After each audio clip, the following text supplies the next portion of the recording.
काय बोललो मी की हरिनाम रूपी बीज लावलं तर त्यापासून धर्मरूपी वृक्ष तयार होतो आणि या धर्मरूपी वृक्षाला नीती माणुसकी इमानदारीची फळं लागतात. तात्पर्य हरिनामामुळे समाजात धर्म जोपासला जातो, धर्माचं रक्षण केलं जातं. कसं याची साक्ष ज्ञानोबा देत आहेत, माऊली लिहित आहेत. दया तेत धर्मो, धर्मो तेत सुखागमो, सुखी पुरुषोत्तमो असे जैसा. दया तेत धर्मो हा सिद्धांत आहे. दया तेत धर्मो हा सिद्धांत आहे. जिथे दया आहे तिथेच धर्म आहे. धर्म दयेच्या पोटी जन्म घेतो, मग दया कोणाच्या पोटी जन्म घेते? मुद्दा समजून घ्या. धर्म दयेच्या पोटी, मग दया कोणाच्या पोटी? तर दया हरिनामाच्या पोटी. दया हरिनामाच्या पोटी. तुकोबराय साक्ष देत आहेत. भक्तीचे ते वर्म जयाचे हाती, तया घरी शांती क्षमा दया. भक्तीचे ते वर्म जयाचे हाती, तया घरी शांती क्षमा दया.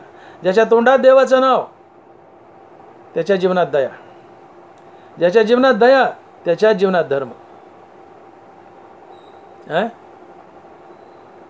हरिनामाच्या पोटी दया आणि दयेच्या पोटी धर्म, पर्यायाने हरिनामाच्याच पोटी धर्म. आणि म्हणून ज्ञानोबा लिहित आहेत की सकळ धर्माचे कारण नामस्मरण हरिकीर्तन.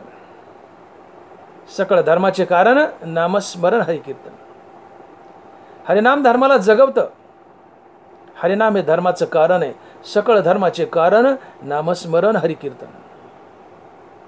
मुखामध्ये विठ्ठलाचं नाव तर हृदयात दया, हृदयात दया तर जीवनात धर्म अर्थात नीतिमूल्य. जीवनात नीतिमूल्य, ज्या समाजात नीतिमूल्य नांदतात तिथे गुन्ह्या गोविंदाचं वातावरण असतं. तिथं कोणी कोणाला फसवत नाही. तिथं प्रेमाचं जिव्हाळ्याचं वातावरण असतं. तिथं मैत्रीचं वातावरण असतं. आणि जिथं जिव्हाळ्याचं मैत्रीचं वातावरण आहे तिथं सुख नांदतं. आणि सुखाच्या रूपानं तिथं पुरुषोत्तम कृष्ण परमात्माच नांदतो. आणि म्हणून ज्ञानोबा म्हणतात दया तेत धर्मो, धर्मो तेत सुखागमो, सुखी पुरुषोत्तम असे जैसा. आला समाजात धर्म, झालं धर्माचं रक्षण. तुकोबरा हेच सांगतात, हेच आम्हा करणे काम, बीज वाढवावे नाम. हरिनाम बीज आहे. हरिनाम रूपी बीज लावलं तर धर्मरूपी वृक्ष तयार होतो. आणि या वृक्षाला नीती माणुसकी इमानदारीची फळं लागतात. आणि समाजात नीती माणुसकी इमानदारी आली म्हणजे धर्म आला, म्हणजे समाजात धर्माचं रक्षण झालं, समाजात धर्म जोपासला गेला. पण तुकोबारा म्हणतात की माझ्या अवतार कार्यात मी जी जी कार्य केली त्या कार्यात सगळ्यात प्रमुख कार्य जर काय असेल तर हरिनामाचा प्रसार. हेची चकारात्मक, हेची आम्हा करणे काम. काय? बीज वाढवावे नाम. हेची आम्हा करणे काम, बीज वाढवावे नाम. हरिनाम हे बीज आहे. आणि या बीजरूपी हरिनामाचा प्रसार करणं हे माझ्या अवतार कार्यातील प्रमुख कार्य आहे. आणि म्हणून समाजामध्ये धर्माचं रक्षण, धर्माची जोपासना, धर्माची स्थापना जर कोण करू शकत असेल तर फक्त संत आणि भगवंत. साधारण जीव नाही. आणि मग समाजामध्ये धर्म लयाला गेलाय, अधर्म बोकाळलाय, धर्म लयाला गेलाय. धर्माचं पुन्हा रक्षण करायचंय, धर्म पुनर्स्थापित करायचा. तर युगात भगवंत एकदा येतात म्हणून सांगून गेले. युगायुगी हे धर्म जात आगवे, युगायुगी म्या रक्षावे. भगवंत म्हणले मी युगात एकदा येतो. पण अनेक संत अनेकदा येतात आणि धर्माचं रक्षण करतात. आणि म्हणूनही संतांची समाजाला गरज आहे. वाढावया सुख, भक्तिभाव, धर्म, कुळाचार नाम विठोबाचे. अवतार तुम्हा धरावया कारण. उद्धाराजन जडजीव. जडजीवाचा उद्धार करायचा, त्यांना मुक्ती द्यायची. समाजात सुख, शांती, धर्म, विठोबाचं नाम आणि कुळाचार या सगळ्या गोष्टी वाढवण्यासाठी संत अवतार असतो. म्हणून वाढाव्या सुख, भक्तिभाव, धर्म.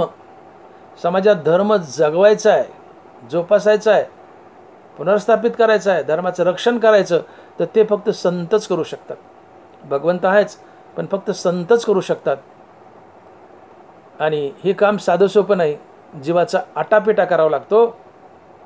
म्हणून शब्दप्रयोग आहे, धर्म रक्षावयासाठी करणे आटी आम्हासी. समाजात जा, उन्हातानात जा, उपाशी जा, हरिनाम घ्या म्हणून लोकांच्या पाय पडा. लोक झिडक्या मारतात. तू कोण सांगणारा, घेऊ नाही तर नाही घेऊ, तुला काय पडलंय आमचं, तू कोण लागून गेला. कारण त्याला संताची ओळख नसते, मूर्खच असते. पण त्या झिडक्या खाऊनही संत हरिनामाचा प्रसार करतात, बाबा बाबा बाबा करून. अरे मोठं कष्टाचं काम आहे. पाखंडाच्या, नालायकाच्या, मूर्खाच्या तोंडात हरिनाम द्यायचं, त्याला हरिनाम घे म्हणून विनवायचं, हे कष्टाचं काम आहे, आटाटीचं काम आहे. आणि म्हणून शब्द प्रयोग आहे, करणे आटी आम्हासी. धर्म रक्षाव्यासाठी करणे आटी आम्हासी.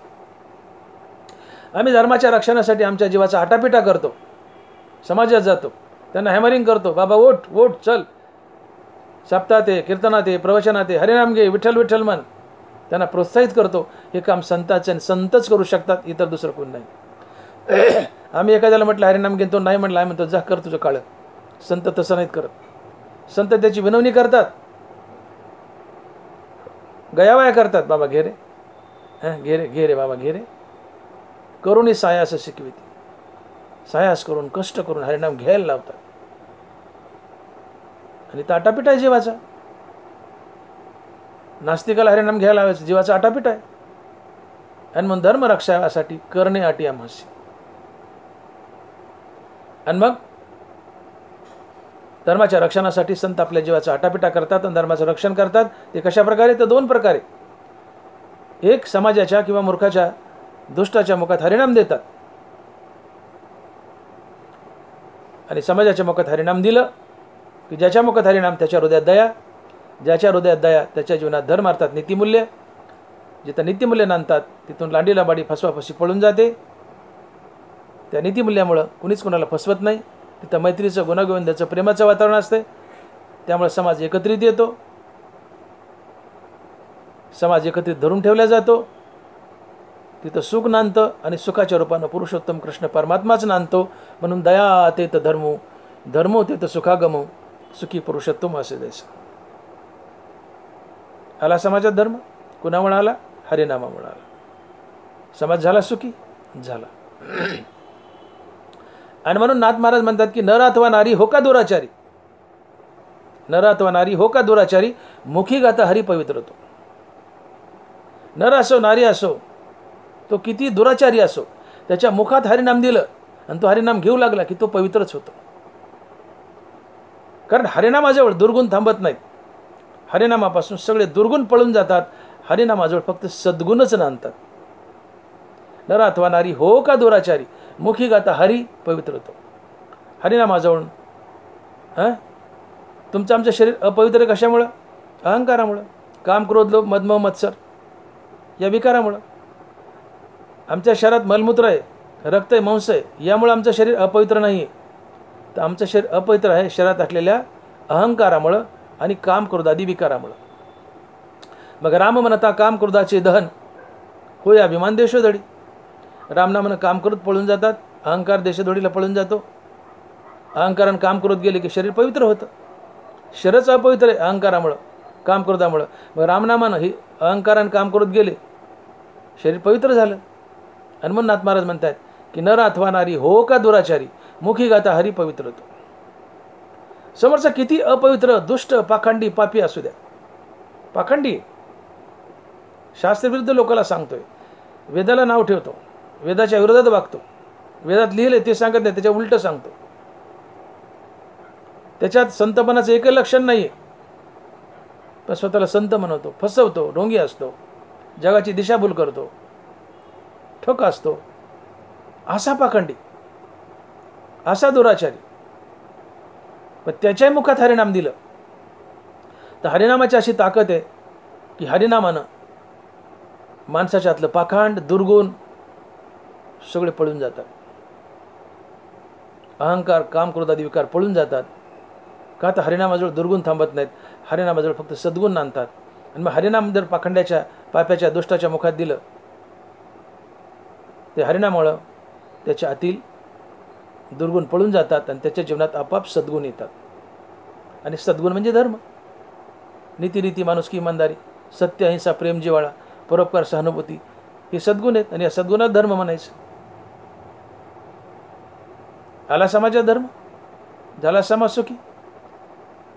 आणि मग तुकोबाराय म्हणतात की धर्म लयास लागलाय, धर्माचं रक्षण करायचे, तर आमच्यासारखे संत अवतार घेऊन येतात, जीवाचा आटापिटा करतात आणि समाजात धर्माची पुनर्स्थापना करतात, धर्माचं रक्षण करतात.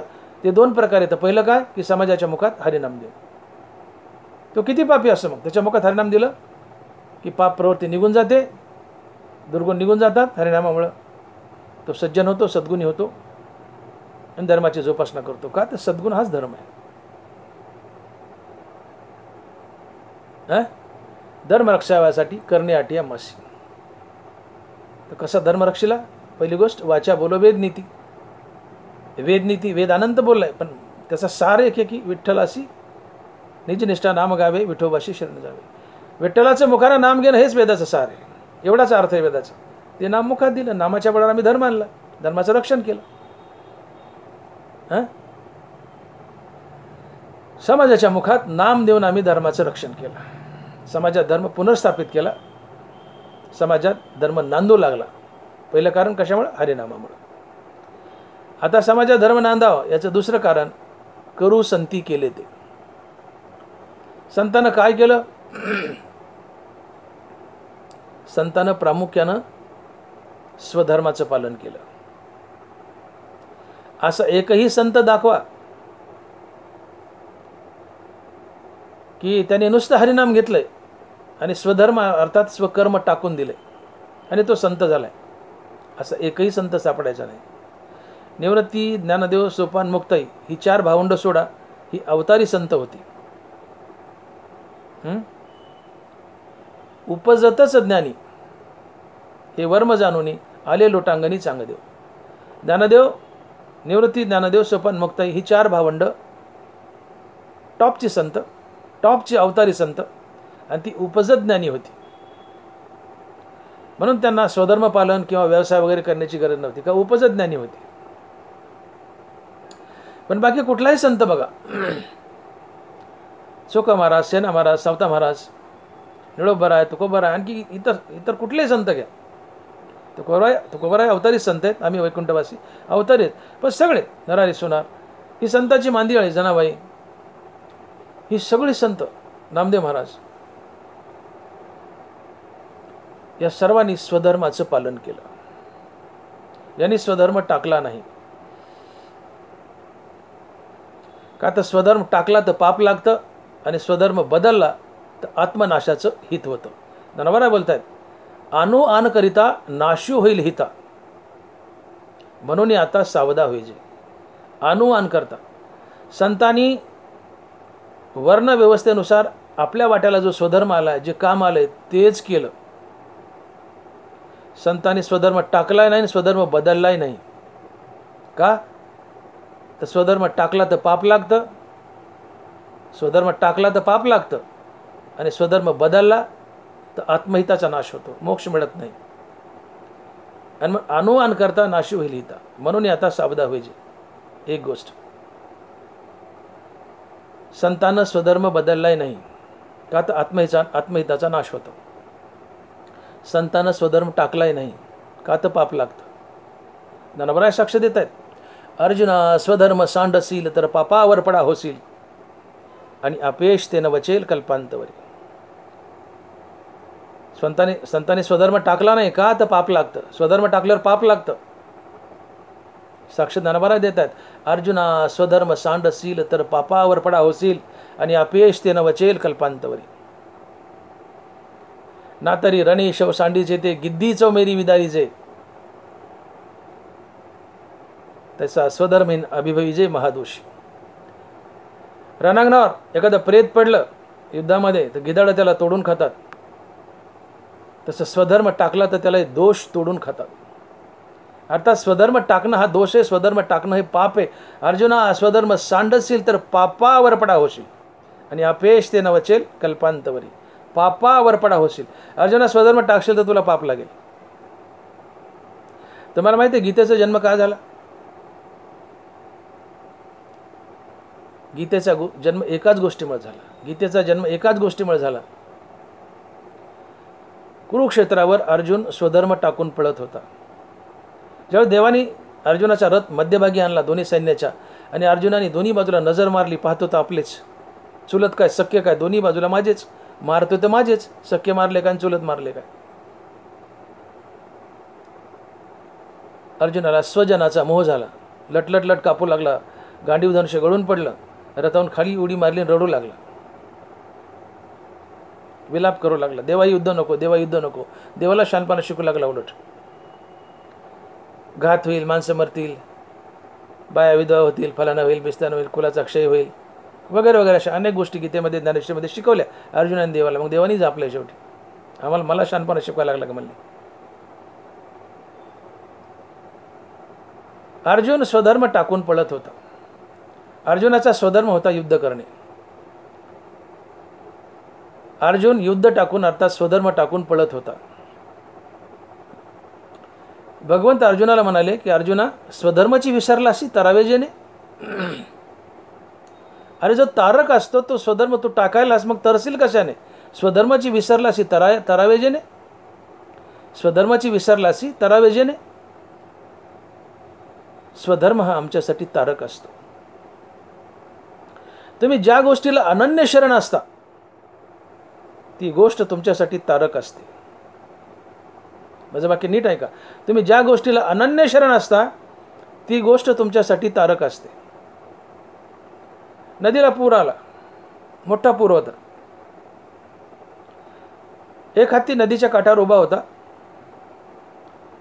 आणि एक मासा त्या पाण्याची पुराची उलटी धार चढत होता. बारीक बोटा एवढा मासा, करंगडीसारखी चिंगडी, त्या पुराची उलटी धार चढत होता. हत्तीला वाटलं एवढीशी चिंगडी, एवढूसा मासा, पुराची उलटी धार चढते, हे एवढूसा मासा. हत्ती भूषणात आला. ते म्हणले मी तर हत्ती यार, सर्वात बलवान, मी तर सहज चढेल. हत्ती शिरला पाण्यात, अर्ध्या पाण्यात गेला, मेन धारेत टांगड्या वर केल्यानं वाहून गेलं. ते हत्ती वाहून गेलं पाण्यात, मरलं. का बरं? एवढूसा मासा पुराची उलटी धार चढतो आणि एवढा बलवान हत्ती पुराची उलटी धार चढू शकत नाही, टांगड्यावर करून वाहून जातो. का? हत्ती पाण्याला अनन्य शरण नाहीये, मासा पाण्याला अनन्य शरण आहे. आणि तुम्ही ज्या वस्तूला अनन्य शरण असता ती वस्तू तुमच्यासाठी तारक असते. मासा पाण्याला अनन्य शरण आहे. मासा पाण्याशिवाय जगू शकत नाही. माशाला म्हणलं दुधात राहा, तो म्हणे नको मी मरेल. मासा पाण्यातच जगू शकतो, इतर कुठेच नाही. म्हणून मासा पाण्याला अनन्य शरण आहे. पाणी माशासाठी तारक आहे. तुम्ही स्वधर्माला अनन्य शरण जा, स्वधर्मही तुमच्यासाठी तारक असतो आणि तुम्हाला मुक्ती मिळून देतो. आणि म्हणून शब्द प्रयोग आहे, स्वधर्माची विसरला अशी तरावेजेने. स्वधर्माची विसरला अशी तरावेजेने. अरे वेळा झाला का अर्जुना? स्वधर्म हा तारक आहे. तुम्ही ज्या वस्तूला अनन्य शरण आहे तो तुमच्यासाठी तारक असतो. मासा पाण्याला अनन्य शरण आहे, पाणी माशासाठी तारक आहे. तुम्ही स्वधर्माला अनन्य शरण जा, स्वधर्म तुमच्यासाठी तारक आहे, तुम्हाला मुक्ती मिळून देतो. तुम्ही बलाढ्य मनुष्य पहिलवान आहे आणि तुमचं मुंडकं एका पाण्यात दाबलं, खोल पाणी, त्या पाण्यात तुमचं मुंडकं दाबलं आणि एक अर्धा तास तुमचं मुंडकं पाण्यात ठेवायचे. असं वरून माणूस म्हणतोय मी तुला भारताचा पंतप्रधान करतो, तुझं मुंडकं अर्धा तास पाण्यात राहू दे. माणूस तयार होईल का? आता अर्धा तास मुंडकं पाण्यात ठेवलं जगेल का? ते मरल ना. ते तो म्हणाल बाबा भारताचा पंतप्रधान नाही, मला जगाची संपत्ती दिली तरी मला नको. या क्षणाला मला पंतप्रधान नको, संपत्ती नको. या क्षणाला मला फक्त हवा दे. चला हवा येऊ द्या, चला हवा येऊ द्या, मला फक्त हवा दे. ज्याचं मुंडकं पाण्यात बुडवलंय यावेळेस तो मनुष्य कशाला अनन्य शरण आहे? फक्त हवेला. फक्त हवेला. का हवा त्याच्यासाठी तारक आहे. तुम्ही ज्या वस्तूला अनन्य शरण आहेत ती वस्तू तुमच्यासाठी तारक असते. हत्ती पाण्याला अनन्य शरण नाही, वाहून गेला. मासा पाण्याला अनन्य शरण आहे, बारीक असू नये, पाण्याला अनन्य शरण आहे, पाण्याने त्याला तारलं. तुम्ही स्वधर्माला अनन्य शरण जा, स्वधर्म तुम्हाला तारतो. आणि म्हणून भगवान म्हणतात स्वधर्माची विसरलासी तरावे जेणे. या कौरवा भलते झाले अथवा जगच बुडाले का तुझशी काही पातले जरी येत. स्वधर्म एक आहे तो सर्वथा त्याज्य नव्हे, मग तरी जेल काय पाय कृपाळूपणे. अरे जग बुडो, पांडव मरो नाही तर कौरव मरो, कोणी मरो, ते जग निर्माण करण्याची माझी जिम्मेदारी, मी दुसरं जग निर्माण करेन. काही हो, जग बुडो, कोणी मरो, तू मर नाही तर पांडव मर, तू मर नाही तर कौरव मर, पण स्वधर्म टाकायचा नसतो. स्वधर्म एक आहे जो सर्वथा त्याज्य नव्हे. अर्जुन स्वधर्म टाकून पळत होता. स्वधर्म टाकला तर तुला पाप लागल आणि कल्पांतापर्यंत तू नरकाला जाशील, तुला अपकीर्तीचा धब्बा लागेल. स्वधर्म टाकलास अर्जुना तर तू नरकाला जाशील, तुला पाप लागेल. स्वधर्म टाकला तर अर्जुना तुला पाप लागेल, तू नरकाला जाशील.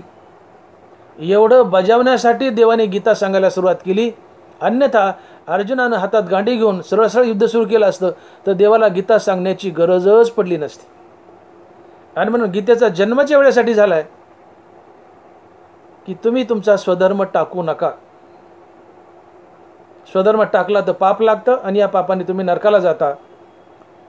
तुम्ही स्वधर्म टाकू नये, स्वधर्माचं अनन्य रीतीने पालन करावं एवढं समजून सांगण्यासाठी देवाला गीता सांगायला लागली आणि इथे गीतेचा जन्म झालाय.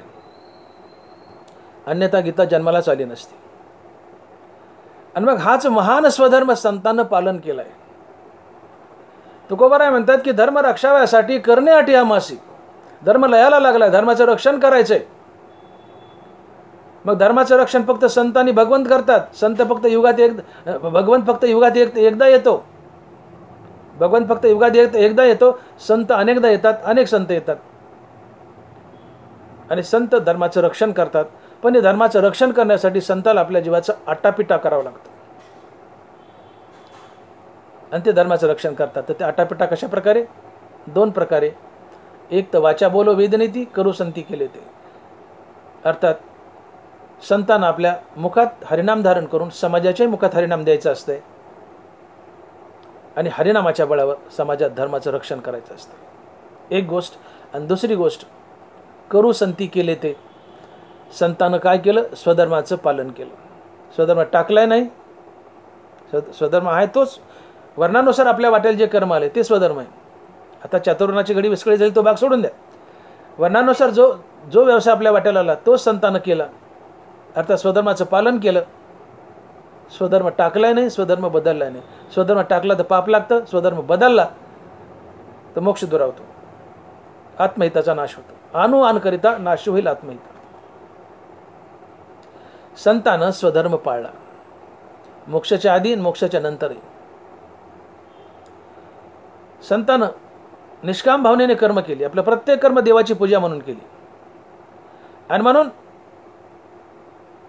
या स्वधर्माच्या साह्यानं, अर्थात कर्माच्या साह्यानं संत मोक्षापर्यंत गेले. ज्या निष्काम कर्मानं संत मोक्षाची शिडी चढून मोक्षावर गेले. निष्काम कर्माच्या साह्यानं संत मोक्षापर्यंत गेले.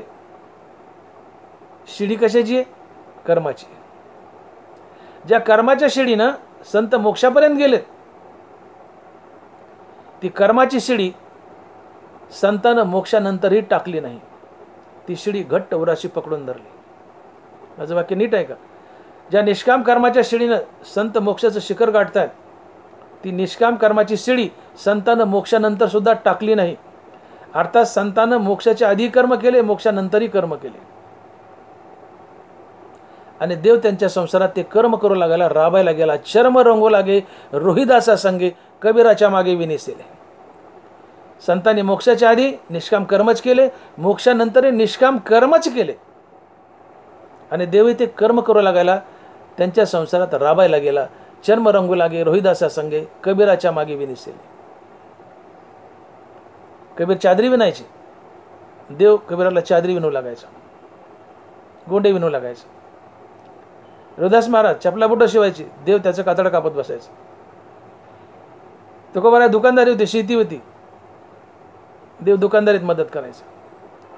सेना महाराज डोई करायचे, देव डोई करायला लागायचा. चोकोबा महाराज जनावरं सांभाळायचे, देव त्या चोकोबा महाराजची ढोरं सांभाळायचं. सावता महाराजाचा मळा खुरप लागायचा. नरहरी महाराजाला दागिने घडू लागायचं, जनाबाईला दळू लागायचा. जातं हलकं लागलं की जनाबाई समजायचं देवाला. जातं जड जायचं सुरुवातीला, पण ते हलकं लागलं की जनाबाईने ओळखायचं, आला पांडुरंग. जनाबाईला दळू लागायचं.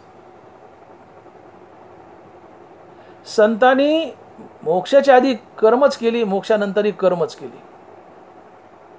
आणि म्हणून करू संती केले. ते संतांना काय केलंय? मोक्षाच्या आधी निष्काम कर्म केली, मोक्षानंतरही निष्काम कर्म केली. अर्थात संतांना आपलं प्रत्येक कर्म देवाची पूजा म्हणून केली. सकाळी उठल्यापासून रात्री झोपेपर्यंत आपल्या वाट्याला आलेलं प्रत्येक कर्म कर्माभिमानाने फलेच्या टाकून, कर्तव्य आणि प्रभुपूजा समजून, ईश्वराप्रित्यत व ईश्वरार्पण बुद्धीने कर्म केली. मुखात भगवंताचं नाम धारण करायचं आणि आपले प्रत्येक कर्म कर्माभिमानाने फलेच्या टाकून, कर्तव्य आणि प्रभुपूजा समजून, ईश्वराप्रित्यत आणि ईश्वरार्पण बुद्धीनं करणं, हाच कर्मयोग आहे. संतांनी हा कर्मयोग केला. आणि म्हणून देवाने बजावलंय संतांना की समर्थू जो येथे आथीला सर्वज्ञ ते, त्यांनी विशेष कर्मा ते त्यजावे ना. लक्ष द्या, समर्थू जो येथे आथीला सर्वज्ञ ते, त्याने विशेष कर्मा ते त्यजावे ना. जो समर्थ आहे, संत आहे, देव आहे, त्याने ते विशेष करून कर्म करावेत. का? समाज तुमचं अनुकरण करतो. प्राप्तार्थ झाले, तुम्हाला सगळं मिळाले, मोक्ष मिळाले, सगळं मिळाले, तुम्हाला कर्माची गरज नाही. पण तुम्ही कर्म टाकून बसले तर जगाला मार्ग कोण दाखवेल? लोक तुमच्याकडे पाहतील आणि म्हणतील, बघा तो संत आहे, तो बसलाय, मग आम्ही बसलो म्हणून काय झालं? देव म्हणतात, मी अमृत गुरुपुत्र आणला, हा पवाडा तू आधी केला, तोही मी उगला कर्मी राहते. अरे माझ्या एवढा बलवान कोणी आहे का जगात? कृष्ण म्हणतात, माझ्या एवढा बलवान कोणी आहे का? मी मेलेला गुरुचा पुत्र आणून दिला, गुरुचा पुत्र मेला तो आणून दिला, सांदीपानी ऋषीचा. मला कर्माची गरज नाही, तरी मी कर्म करतो. का?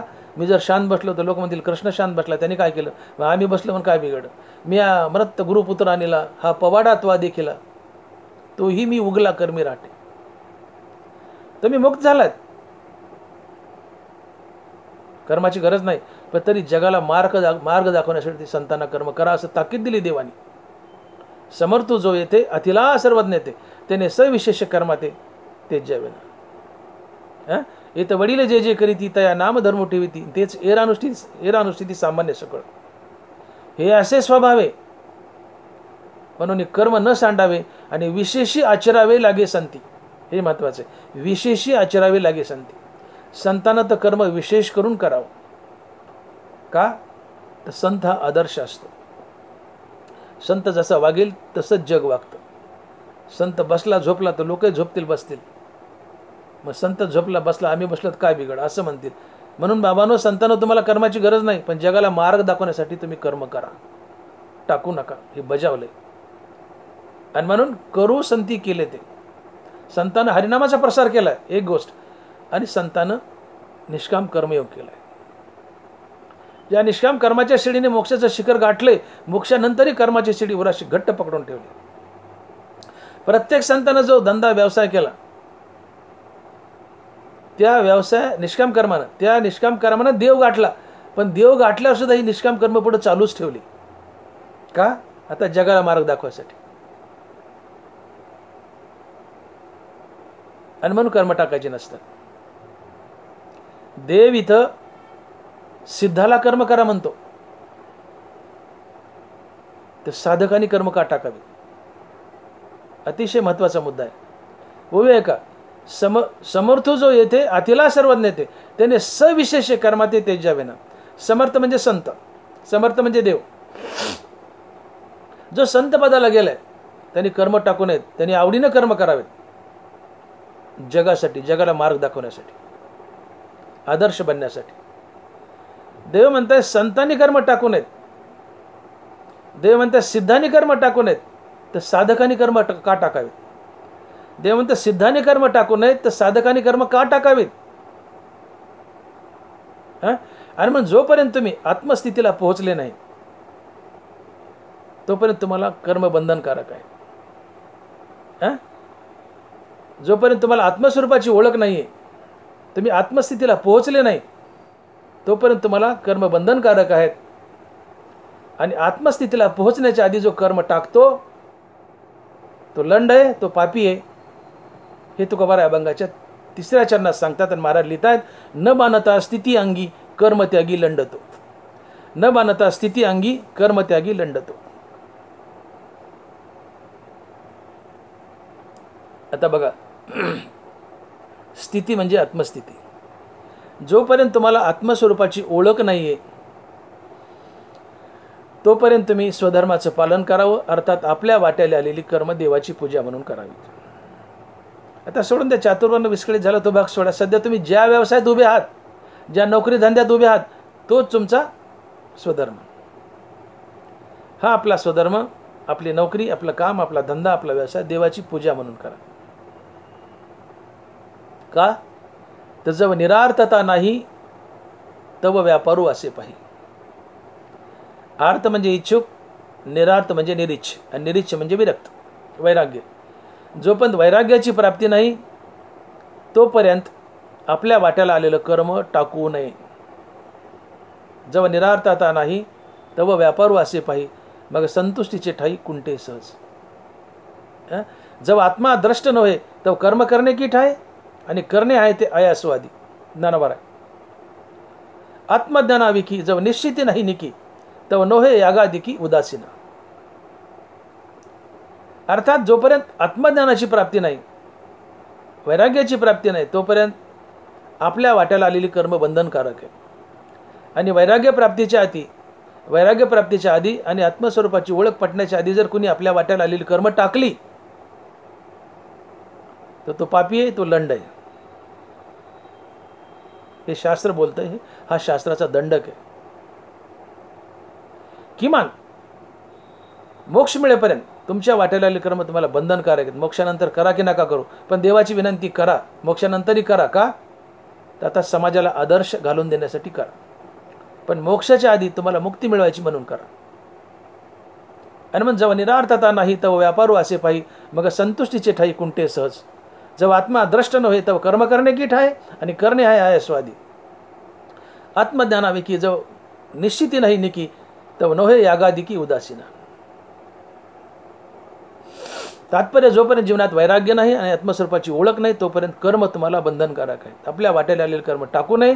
आपल्या वाट्याला आलेली कर्म टाकली तर पाप लागतं आणि तुम्ही नरकाला जाता. अर्जुना, स्वधर्म सांडशील तर पापावर पडा होशील, आणि अपेश ते न बचेल कल्पांतवरी. ज्ञानवर आहे. आणि म्हणून बरीचशी माणसं स्वधर्म अर्थात कर्म करायला अवघड जातं, त्याचा कंटाळा येतो, पण कर्मच टाकतात आणि जे सोपे ते पकडतात. ज्ञानोबा म्हणते स्वधर्म साकडू देखोनी केला कडू तरी मोक्ष सुरवाडू अंतरला की. स्वधर्म साकडू देखोनी केला कडू तरी मोक्ष सुरवाडू अंतरला की. अरे स्वधर्म आचरण्याला कठीण आहे म्हणून तो टाकूनच द्यायचा आणि नुसतं हरिनाम घेत बसायचं. हा दोष आहे. तुला मोक्ष मिळणार नाही. हे शेवटचे 2 चरण एकमेकाला जोडून आलेत बघा. न बाणता स्थिती अंगी कर्मत्यागी लंडतो, तुका म्हणे अधम त्याशी भक्ती दुषी हरीची. ज्याला वैराग्याची आणि आत्मस्वरूपाची प्राप्ती नाही, आणि वैराग्य आणि आत्मस्वरूपाच्या प्राप्तीच्या आधी जो कोणी आपल्या वाट्याला आलेला स्वधर्म अर्थात कर्म टाकतो आणि नुसतं हरिनाम घेत बसतो, तो भक्तीला भूषण नसून दूषण आहे. तो लंड आहे, तो पापी आहे. हे तुकोबाराय बोलतात. न बाणता स्थिती अंगी कर्मत्यागी लंडतो, तुका म्हणे अधम त्यासी भक्ती दुषी हरीची. आज आपल्याकडे हाच प्रकार आहे. लोक म्हणतात संतांनी समाज आळशी केला. नाही हो, तुम्हाला संत कळालेच नाही. संतांनी मोक्षाच्या आधी कर्मच केले, मोक्षानंतर कर्मच केले. जगाला कर्मयोगच शिकवला. कर्मयोगी बजाव हे जे बोलिलो. कर्मानं भगवंताची पूजा करा. आपलं प्रत्येक कर्म देवाची पूजा म्हणून करा, हे संत शिकवतात. तर कर्मेषु भजावं हे जे बोलिलो, जे म्हणतात संतांनी समाज आळशी केला, हे चुकीचं आहे. संतांनी मोक्षाच्या आधी कर्म केली, मोक्षानंतरही कर्मच केली, कर्म टाकली नाही आणि तुम्हाला करा म्हणून सांगितलं. पण आज समाज एक वर्ग असा आहे की आपल्या वाटेला आलेला जो स्वधर्म आहे, नोकरी नाही, शेती नाही, व्यवसाय नाही, धंदा नाही, काही करायचं नाही, आणि एखाद्या झाडाखाली जाऊन राम राम राम राम म्हणत बसायचं. तुला वैराग्य आहे, आत्मस्वरूपाची ओळख पटली, तू सगळं टाक आणि राम राम म्हणत बस, शास्त्राला मान्य आहे. पण वैराग्य नाही ना आत्मस्वरूपाची ओळख नाही आहे, आणि त्याआधी तू वाट्याला आलेले कर्म टाकले आणि राम राम म्हणत बसलास, तर तुकोबा राय म्हणतात तो लंड आहे, तो पापी आहे, तो आदम आहे, तो भक्तीला भूषण नसून भक्तीला दूषण आहे. न बांधता स्थिती अंगी कर्मत्यागी लंड तो, तुका म्हणे अधम त्याशी भक्ती दुषी हरीची. अरे मग ज्याचा त्याने विचार करावा. प्रत्येकाने आपल्या वाट्याला आलेला व्यवसाय करावा, पाळावा. शेतकऱ्याचं लेकरू शेती करावी, शेती करत करत कीर्तन करावेत, शेती करत करत हरिनाम घ्यावे. ही तुकोबारायची आणि भगवंताची इच्छा आहे, धनाभरायची इच्छा आहे. तुम्ही काहीच काम करायचं नाही आणि झाडाखाली जायचं आणि बसायचं राम राम म्हणायचं, हा दोष आहे. हे भक्तीला भूषण नाही, दूषण आहे. हे तुकोबाराय बोलतात. न बांधता स्थिती अंगी कर्म त्यागी लंड तो, तुका म्हणे अधम त्यासी भक्ती दुषी हरीची. आणि मग आज तुकोबाराय जे गाथेमध्ये सांगतात की कीर्तन करून पैसे घेऊ नका, कीर्तन करून पैसे घेतले तर नरकाला जाल. हे आचरणात आणायला किती सोपं आहे बघा बरं. काय म्हणले महाराज, कथा करून द्रव्य घेती देती, किंवा कथा करून द्रव्य देती घेती, त्या अधोगतीनं रकवास. एक प्रमाणे कथा करून देती घेती त्या अधोगतीनं रकवास. दुसरे कथा करून देती घेती, तुका म्हणे दोन्ही नरका जाते. पुण्य विक्राते मातेचे गमन. कथा करून पुण्य मिळवलं, विकलं तर आईसोबत गेल्याचं पाप लागतं. त्याचा विटाळदार म्हणजे बाडी ते धन विटाळतो.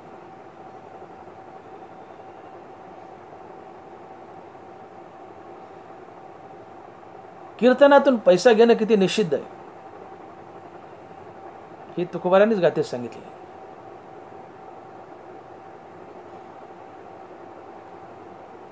मग कीर्तनातून पैसा घेऊ नये. मग कीर्तन करून पैसा नाही घेतला तर आम्ही काय खावं, हा समाजापुढे प्रश्न आहे, किंवा कीर्तनकारापुढे प्रश्न आहे. की आम्ही कीर्तन केलंय पण फुकट केलंय, पैसा नाही घेतला तर आम्ही काय खावं. तर ज्ञानावर आहे तुकोबाराय म्हणतात तुझ्या स्वधर्माचं पालन कर, त्यातून उत्पन्न येईल ते खा. तुकोबारायांनी कीर्तन केली, पैसा घेतला नाही, काय खाल्लं. दुकानदारी करत होते, त्यातला नफा आला ते खाल्लं. शेती करत होते, त्या नफ्यावर जगले. शनिवारात डोई करायचे, जे काय 10-5 रुपये यायचे त्याच्यावर जगले, कीर्तनाचा पैसा घेतला नाही. चोखा महाराज ढोरं सांभाळले, त्याचा पैसा आला त्याच्यावर जगले, कीर्तनाचा पैसा घेतला नाही. सावता महाराज मळा करीत होते, त्याचा पैसा येत होता भाजीपाल्याचा, त्याच्यावर जगले, कीर्तनाचा पैसा घेतला नाही. इथं ज्ञानोबा तुकोबाराय हेच सांगतात, संतांनी स्वधर्म पाळलाय, तुम्ही स्वधर्म पाळा. स्वधर्मातून जे पैसा येईल त्याच्यावर जगा, कीर्तन फुकट करा. तुम्ही शेतकऱ्याचं लेकरू शेती करा, शेती करत करत कीर्तन करा. शेतीच्या आल्यावर पैशावर जगा, अर्थात स्वधर्माच्या पैशावर जगा, कीर्तन फुकट करा. तुम्हाला जो प्रश्न पडतोय की कीर्तन फुकट केली तर काय खावा, सोपं उत्तर आहे ना, तुम्ही स्वधर्म पाळा ना. स्वधर्म टाकला तर पाप लागतंय, आणि स्वधर्म बदलला तर आत्महिताचा नाश होतोय. मग तुम्ही स्वधर्म पाळा ना. बापाचा व्यवसाय उचला, तो पुढे चालू ठेवा, किंवा शिक्षण झालं असं नोकरी करा, व्यापार करा, धंदा करा, त्यातून नफा काढा, योग्य नफा, त्याच्यावर जगा, कीर्तन फुकट करा. पण तुम्ही नुसती कीर्तनच करत चालले आणि स्वधर्म टाकला तर तुम्हाला जगाची अडचण येईलच ना हो. मग तुम्ही पैसे मागणारच. मी काहीच करत नाही, कीर्तनावर जोगतो, मग मला पैसे द्या ना. मग फुकट कशी कीर्तन करावे. कीर्तन फुकट केलं तर खायचं काय. मग आम्ही फुकट कीर्तन का करावेत. तर तुम्ही खायचं काय तर स्वधर्मातलं खा ना. तेच तुकोबाराय सांगतात. हां, स्वधर्म साकडू जनाबारा बोलतात, स्वधर्म साकडू देखून केला कडू तरी मोक्ष सुरवड अंतरला की. स्वधर्म आचरण करायला कठीण आहे म्हणून टाकूनच द्यायचा, नुसतं रामनाम घेत बसायचं. मोक्ष दुरावेल म्हटलं. आणि मग जोपर्यंत विरक्ती नाही, आत्मस्वरूपाची ओळख नाही, तोपर्यंत तुम्हाला स्वधर्म बंधनकारक आहे. आणि स्वधर्म टाकला विरक्ती आणि आत्मज्ञानाच्या प्राप्तीच्या आधी तर ते पाप आहे. अर्जुना, स्वधर्म सांडसील तर पापावर पडा होसी आणि आपेस तेना वचेल कल्पांतवरी.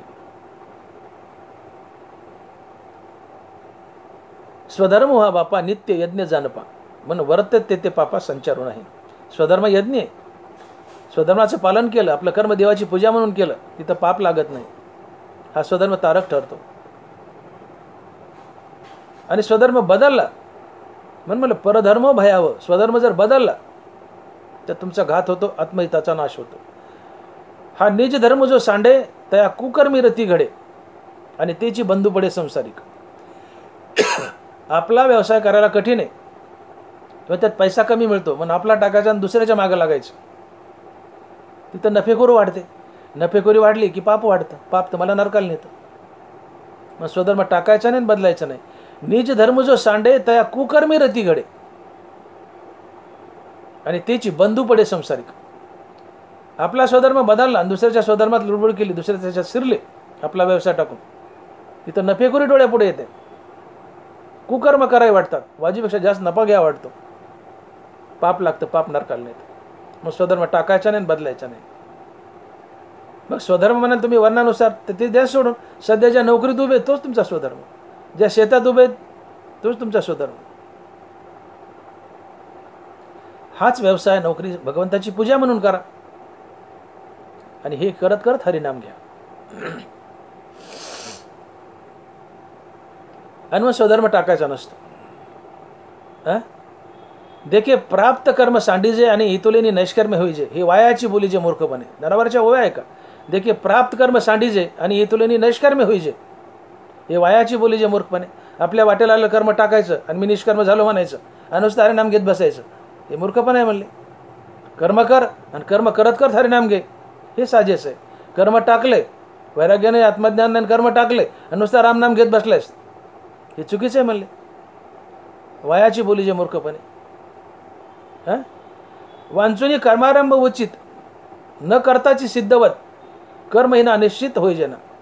तुम्ही कर्म टाकले, कर्महीन झालेत, कर्माचा आरंभच नाही आहे आणि मी सिद्ध झालोय, हे चुकीचं आहे म्हणले. ऐका वैंदाना भरायचे. वांचुनी कर्मारंभ उचित न करताची सिद्धवत. वांचुनी कर्मारंभ उचित न करताची सिद्धवत कर्महीन अनिश्चित होईजे ना. कर्मच सुरू केलं नाही, डायरेक्ट टाकले आणि मी सिद्ध झालोय, मी नैष्कर्म्य अवस्थेला पोहोचले, हा वेडपटपण आहे म्हणले. म्हणून ऐके पार्था जया नैष्कर्म्यपदी असता तया उचित कर्म सर्वथा त्याज्य नव्हे. ज्ञानोबर आहे. म्हणून ऐके पार्था जया नैष्कर्म्यपदी असता तया उचित कर्म सर्वथा त्याज्य नाही. ज्याला नैष्कर्म्य पदाला जायचे अर्थात मुक्त व्हायचे त्याला उचित कर्म कधीही त्याज्य नाही. त्यांनी उचित कर्म करावीतच, देवाची पूजा म्हणून. मोक्षाच्या आधी तर करावीतच, पण मोक्ष मिळाल्यावरही करावीतच. का? तर आता जगाला मार्ग दाखवायचा. मग देव सिद्धाला बंधन घालतात की तुम्ही सिद्ध आहेत, मुक्त आहेत, तरी कर्म टाकू नका. मग आम्ही साधकानं कर्म का टाकावीत? आज सगळ्या साधकांनी कर्म टाकलेत, आम्ही कुठलंच कर्म करत नाहीत. नुसतं रामनाम घेतोय किंवा नुसती कीर्तनं करतोय आणि त्यातून पुन्हा पैसा काढतोय. कीर्तन करून पैसा घेतला तर तुकोबारा म्हणतात नरकाला जातात. आणि स्वधर्म टाकून नुसतं रामनाम घेणं हाही दोषच म्हणतात. तुकोबारा त्याला लंड म्हणतात, पापी म्हणतात. न बाणता स्थिती अंगी कर्म त्यागी लंडतो. आत्मस्थिती मिळाली नाही, वैराग्य नाही आहे आणि कर्म टाकले आणि नुसतं रामनाम घेतोय, ते भक्तीला भूषण नाही, दोष नाही म्हणले. अशा मनुष्य लंड आहे, पापी म्हणले.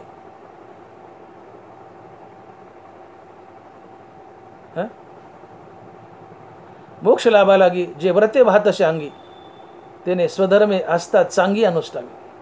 मोक्ष मिळा वाटतो ना, स्वधर्माचं पालन करा. स्वधर्म हा तारक असतो. अर्जुना तेच बजावले. स्वधर्माची विसरला अशी तरावेजेने. येरा योगस्थिती जाया सांडे तो वायाची हव्यासी पडे तया प्राप्ती काही न घडे संन्यासाची. कर्मच टाकायची, कर्मयोगच टाकायचा आणि मी संन्यासी झालो म्हणायचं, त्याला काहीच मिळत नाही म्हणले. येरा योगस्थिती जाया सांडे तो वायाची हव्यासी पडे तया प्राप्ती काही न घडे संन्यासाची. आणि म्हणून परमार्थातला बारकावा लक्षात घ्या. समाजातला धर्म नाहीसा झालाय, धर्म लयाला लागलाय. मग धर्म पुनर्स्थापित करायचा, धर्माचं रक्षण करायचे, तर तुकोबाराय म्हणतात 2 प्रकाराने धर्माचं रक्षण करता येतं. पहिली गोष्ट समाजाच्या मुखात हरिनाम देऊन, आणि दुसरी गोष्ट समाजाला निष्काम कर्म करायला लावून. समाजाच्या मुखात हरिनाम दिलं तर हरिनामामुळे हृदयात दया, ज्याच्या हृदयात दया त्याच्या जीवनात धर्म, त्याच्या जीवनात धर्म अर्थात नीतिमूल्य. धर्म म्हणजे सद्गुण. मुखात हरिनाम, हृदयात दया. मुखात हरिनाम, हृदयात दया, हृदयात दया, जीवनात धर्म अर्थात नीतिमूल्य, सगळे सद्गुण. दुर्गुण पळून जातात. मनुष्य दुर्गुणी आहे, पापी आहे, पाखंडी आहे, अधर्मी आहे. पण या अधर्माच्या, पाप्याच्या, पाखंड्याच्या मुखात हरिनाम दिले, मग तो हरिनाम घेऊ लागला की तात्काळ त्याच्या हृदयात दया स्थापित होते. आणि जिथं दया आहे तिथं धर्म आहे. म्हणून मुखात हरिनाम तर हृदयात दया, आणि जिथं दया आहे तिथं धर्म अर्थात नीतिमूल्य, सदाचार्य, सद्गुण आहे. म्हणून पाखंडाच्या, पापी, अधर्मी लोकांच्या मुखात हरिनाम द्या, त्याच्या जीवनातून दुर्गुण पळून जातील. आणि हरिनामामुळे त्याच्या हृदयात दया आली की दयेजवळ सद्गुण आपाप चालत येतील, आणि तो चांगलं आचरण करेल. सद्गुण जीवनात आले त्याचं कर्माचरण चांगलं असेल, आणि चांगलं कर्माचरण हेच धर्म आहे. नीतीने वागणं हाच धर्म आहे, सत्याने वागणं हाच धर्म आहे. म्हणून पाखंड्याच्या, अधर्म्याच्या, पापी लोकांच्या मुखात हरिनाम द्या, त्याच्या अंतकरणात दुर्गुण पळून जातील. हरिनामामुळं, हरिनामाजवळ सद्गुण येतील, आणि सद्गुण जीवनात येणं हाच धर्म असतो. धर्माचं रक्षण झालं, एक गोष्ट. आणि याला तुकोबा म्हणतात की वाचा बोलो वेद नीती. वेद अनंत बोललाय, पण अर्थ ही तुकाची साधीला आहे. काय? विठोबाशी शरण जावे, निजनिष्ठा नाम गावे. विठोबाचं नाव मुखानं घेणं हाच वेदाचा सार आहे, हाच वेदाचा अर्थ, हीच वेदनीती. वेदाने अनेक सांगितले असतील गोष्टी, कामं तिथं करा, काय असतील तर करायच्या असतील, पण त्याचा सार हा आहे वेदाचा की विठोबाशी शरण जावे. विठ्ठलाचं मुखानं नाम घेणं हेच वेदनीती, वेदाचं सार आहे. आणि मग वेदनीती, वाचा बोलो वेदनीती, याने धर्माचं रक्षण होतं. अर्थात विठ्ठलाचं नाम मुखात धारण केलं तर धर्माचं रक्षण होतं. काय वेदनीती काय? मुखानं विठ्ठलाचं नाम घेणं. अशा प्रकारे हरिनामाने धर्माची स्थापना झाली, रक्षण झालं. आणि दुसरी गोष्ट, कर्मयोग केल्यानं धर्माचं रक्षण होतं. तुम्ही आपल्या वाट्याला आलेलं कर्म टाकलं की तुम्हाला कुकर्माकडे रती होते. निज धर्म जो सांडे तया कुकर्मी रती घडे. ज्ञानोबा आहे, निज धर्म जो सांडे तया कुकर्मी रती घडे, आणि तेची बंधू पडे संसारिक. तुम्ही आपल्या वाट्याला आलेला स्वधर्म टाकला, तुम्हा वर्ण विशेष वशे आम्ही स्वधर्माची भिला असे, या ती उपासा मग अपेसे पूर्ती काम. ब्रह्मदेवाला प्रजेने विचारलं की देवा आम्हाला काय मार्ग आहे, आम्ही कसं जगावं, कशाच्या बळावर जगावं, उद्धाराचा काय मार्ग आहे. ब्रह्मदेवानं उत्तर दिलं, वर्ण विशेष वेशे तुम्हा स्वधर्माची भिला असे. वर्ण विशेष वेशे तुम्हा स्वधर्माची भिला असे, या ती उपासा मग अपेसे काम पुरतं. स्वधर्माची उपासना करा, अर्थात आपल्या वाट्याला आलेले कर्म देवाची पूजा म्हणून करा. फळाची अपेक्षा न करता कर्म करा. प्रत्येक कर्म ईश्वरार्पण बुद्धीनं करा.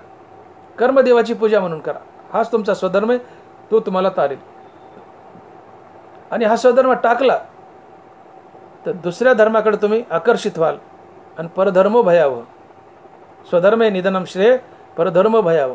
आपल्या वाट्याला धर्म कर्म टाकलं की दुसरा तुम्हाला खेचून घेईल, आणि दुसऱ्याकडे खेचले गेले की तिथं नफेखोरी, आकर्षण वाढतील, आणि तुमच्याकडून पाप घडतील. हे पाप नरकाला नेईल. आणि मग निज धर्म जो सांडे तया कुकर्मी रती घडे, त्याची बंधू पडे संसारी. स्वधर्म टाकला आणि कीर्तन करू लागले तर कीर्तनातून तुम्हाला मग लाखो रुपये मिळावेत, आणि कीर्तनातून लाखो रुपये काढणं हे कुकर्मच आहे. हे कुकर्मच आहे. कुकर्मी रती घडे. हां, तुम्ही स्वधर्म पाळतायत आणि कीर्तन फुकट करतायत, हा धर्म आहे. पण स्वधर्म टाकलाय आणि दुसऱ्या धर्माकडे आकर्षित झाले, तिथं नफेखोरी येते. नफेखोरी हा कुकर्म आहे. आणि म्हणून तुकोबारांची जी इच्छा की कीर्तन फुकट व्हावीत ती सहज सहज पालनात येईल. तुम्ही ज्या व्यवसायात उभे आहेत, चातुर्वर्ण बाजूला ठेवा, सध्या तुम्ही ज्या व्यवसायात उभे आहेत तोच तुमचा स्वधर्म. ज्या नोकरीत उभे आहेत तोच तुमचा स्वधर्म. हा स्वधर्म पालन करा. स्वधर्म अर्थात कर्मदेवाची पूजा म्हणून करा, कर्मयोगी बना. या स्वधर्मातून, या कर्मातून आलेल्या पैशावर जगा आणि कीर्तन फुकट करा. तुकोबारांनी सांगितलं की कथा करून द्रव्य देती घेती तर अधोगती नरकवास किंवा दोन्ही नरका जाती. ही तुकोबाराची इच्छा पूर्ण होईल, तुम्ही नरकाला जायचं नाही. आणि मग स्वधर्म बदलायचा नाही, स्वधर्म टाकायचा नाही. स्वधर्म टाकला तर पाप लागतं, स्वधर्म बदलला तर आत्महिताचा नाश होतो.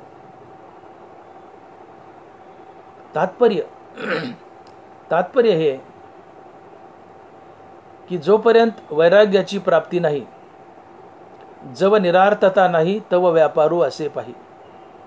ओके, जोपर्यंत वैराग्य नाही तोपर्यंत कर्म टाकायचे नाही. जव निरार्थता नाही तर व्यापारू असे पाही, मग संतुष्टीचे ठाई कुंठे सहज. जोपर्यंत वैराग्य नाही तोपर्यंत कर्म करणं बंधनकारक आहे. कर्म कोणी टाकू नये, टाकलं तर पाप लागतं. आणि जब आत्मा द्रष्ट नव्हे तब कर्म करणे की ठाय, करणे आहे आयास्वादी. आत्मज्ञानाविकी जब निश्चिती नव्हे निकी तब नव्हे यागादिकी उदासीन.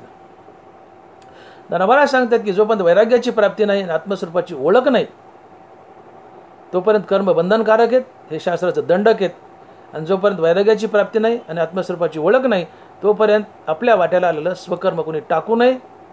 टाकलं तर पाप लागतं, ते पाप नरकाला नेतं. अर्जुना, स्वधर्म सांडसील तर पापावर पडा होशील आणि आपेस ते नवचेल कल्पांतवर. अर्जुना, स्वधर्म टाकशील तर तुला पाप लागेल. स्वधर्म हा युद्ध, अर्थात अर्जुना स्वधर्म अर्थात युद्ध टाकशील तर तुला पाप लागेल आणि तू कल्पांतापर्यंत नरकाला जाशील, तुला अपकीर्तीचा धब्बा लागेल. स्वधर्म टाकून पाप लागेल, तू नरकाला जाशील. म्हणून स्वधर्म टाकू नको, एवढं बजावण्यासाठी गीतेचा जन्म झाला. देवाने गीता सांगितली, अन्यथा गीता जन्मालाच आली नसती. आणि म्हणून कर्म करायला अवघड आहेत, म्हणून कर्मच टाकून द्यायची आणि कुठेतरी झाडाखाली जाऊन बसायचं, राम राम राम राम राम म्हणायचं. ही भक्ती नाही आहे, ही भक्ती नाही आहे. उलट आपल्या वाटेला आलेलं कर्म देवाची पूजा म्हणून करा.